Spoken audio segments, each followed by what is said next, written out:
It was a night of celebration for a UNLV graduate and turned tragic. The young woman, a passenger in her own car, police say driven by her boyfriend, slammed into the back of a stopped Prius, and it killed both people in that car. Good evening, everybody. I'm Reed Cowan. And I'm Jim Snyder. Tonight, she's talking with News 3 from her hospital bed. And we should tell you, going in just moments ago, we were hit with word that one of the victims, the names have just come out, used to work here and was a big part of the News 3 family. It's our top story tonight. News 3's Antonio Castellan joins us live outside UMC. Jim, the coroner has just released the name of the crash victims. This hits home for the News 3 family. The coroner says 39-year-old Damaso Puente and his wife Krista are the people who were in that Prius. Damaso recently worked here at News 3 as a commercial producer up until 2017. Many here at News 3 are mourning his loss and the loss of his wife. In the meantime, the passenger who was riding in that red Mercedes that hit the Prius, she is here at UMC Hospital in serious condition. I'm so sorry for everybody's loss. It's the saddest thing I've ever heard. From her intensive care hospital bed over the phone, 23-year-old Morgan Hurley expresses her condolences for the two people killed while stopped at a red light. Hurley tells us she was a passenger in her red Mercedes C250. The 23-year-old, who just graduated from UNLV and is headed to the UNLV Law School, tells us her 23-year-old boyfriend Henry Aparicio was behind the wheel.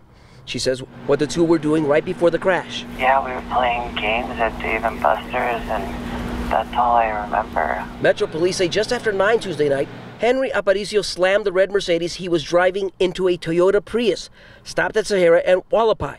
Police say it seems that Aparicio never pressed his brakes. A 39-year-old man and 33-year-old woman inside the Prius died at the scene. Investigators believe Aparicio was driving under the influence. He was arrested and booked at the Clark County Jail. Hurley stresses she never expected two people would lose their lives. So sorry. God is watching out for you, and He's going to meet you. And should have never happened. After the crash, a GoFundMe was set up for Morgan Hurley, and it appeared she was one who set it up. She was asking for $25,000 to pay for her medical bills.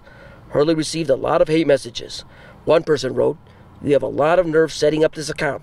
Disgusting that your boyfriend killed two people and you're trying to get your bills paid with donations." People at the scene of the crash tell us Hurley should hold some of the blame. Still got in the car. That should have been the one saying, hey, let's get a Lyft or let's get an Uber. Let's not try to do this. I don't feel comfortable, you know. It's just not right.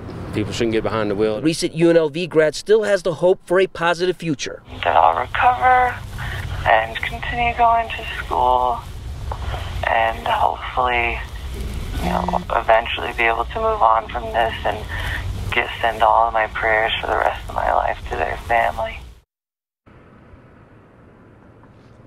The suspected DUI driver, Henry Aparicio, is at the Clark County Jail. He's facing several DUI and reckless driving charges.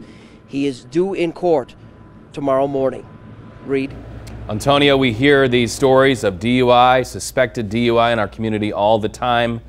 And then knowing that this one hit so close to our home, one of our News 3 family members just reminds us all, think twice before you take the keys or get in the car with a drunk driver.